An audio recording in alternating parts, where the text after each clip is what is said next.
Today we were going to be talking about CBD oil. That's something you must be very familiar with as a psychiatrist. But what is your view on CBD oil?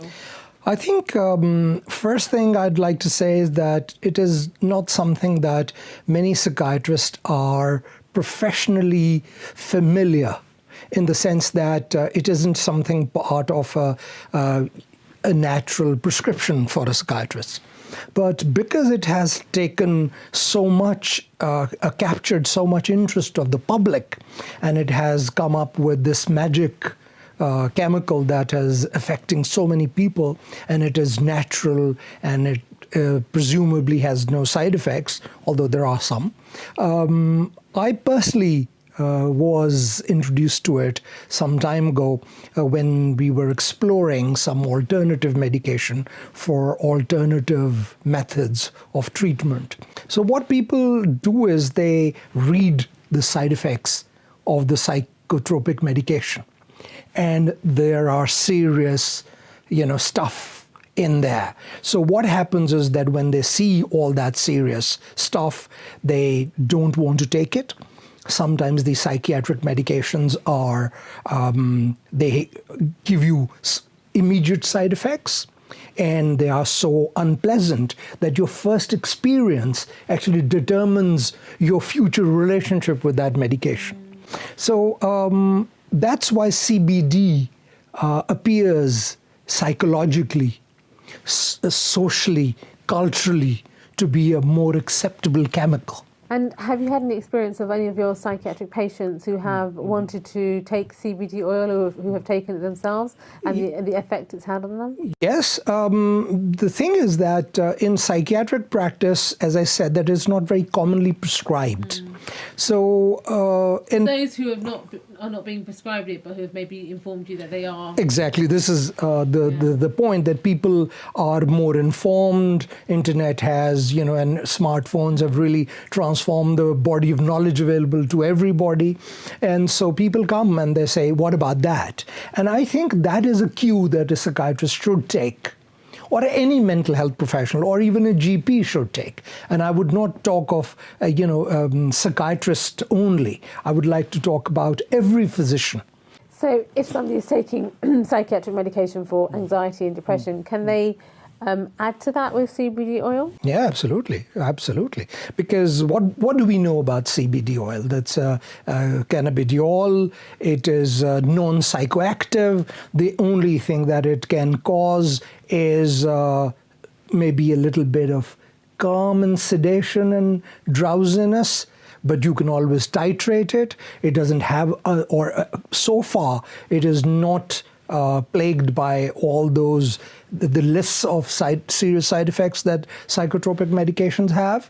And but you need to be aware that it needs to have that purity.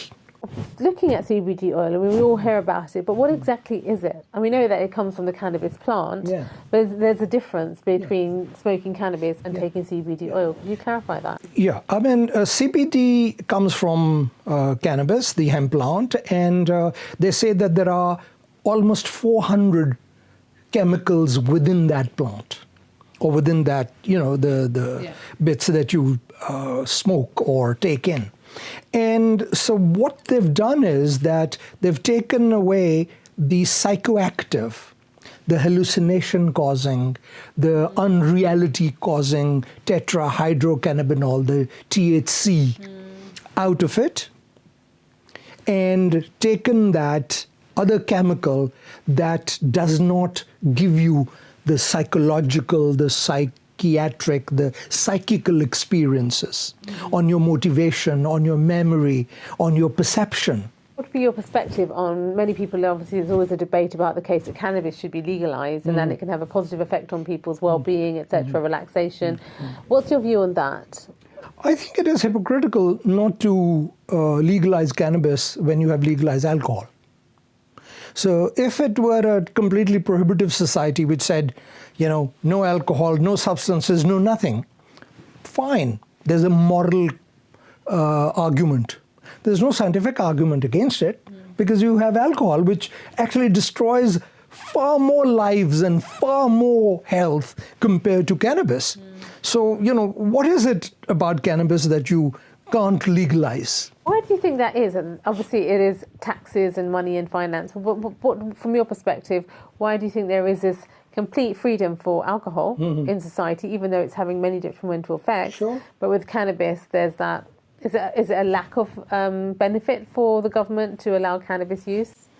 I think it has all sorts of historical and socio-political aspects to it.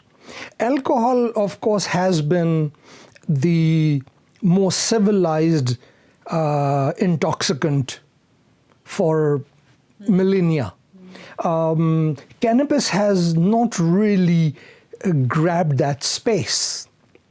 So as a result, cannabis has always been that underground poor man's intoxicant, whereas alcohol has been, you know. So I think it is just a societal hypocrisy. So looking back at the patients that you've treated in the past who have taken cannabis oil, what kind of feedback have you had from them? I think the most recent experience that I had, you know, was treating psychological and other effects in cancer.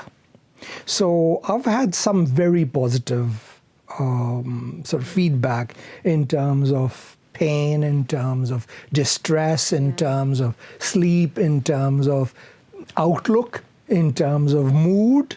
So cannabis oil, when appropriate, for very serious conditions, and CBD for anxiety and relaxation and depression, I've found as an extremely good supplement. And we've used it in the past with antidepressants and CBD since. So, yeah. So I suppose psychiatry is open to new, you know, inventions or new... Psychiatrists are. Yeah. Some psychiatrists are. Right. It all depends on who you are. Yeah. It really, you know... more rigid in their... Yeah, I mean, some people would poo-poo it, not even countenance it. Yeah. Some would embrace it. So it all depends on the individual.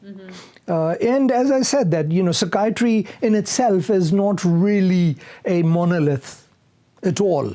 Each psychiatrist is different. Right. Each mental health professional is different. And the way the training is and the way the medical legal responsibilities and social responsibilities are, that everybody feels that he or she is the, you know, the final word on it. Okay. So there is that little problem with psychiatry. How does somebody who is taking CBD oil know how much to take? Titrate. Starts low and gradually go up. Right. 1 or 2 drops, sometimes a drop a day, sometimes 2 drops a week, 1 milligram a week, and so on, and you will find it. And that is the thing that, you know, researchers have suggested between, you know, 2 milligrams to 300 milligrams in terms of various bits. But, you know, between 2 and 60 is roughly where people have, you know, sort of kept themselves to, and about 30, 40 milligrams is generally the highest. But, you know, in my own experience, 20 has been a good optimum, but start with the lowest. Is there anything else you'd like to add about it?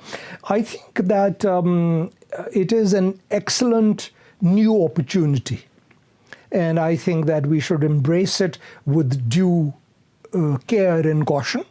And I think that it helps in anxiety, it helps in depression with anxiety, it helps in analgesia, it helps in muscle relaxation.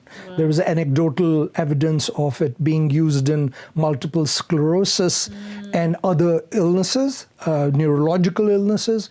And I think the use of THC and CBD as, you know, as part of treatment of serious disorders like dementia and in cancer is something that we should explore.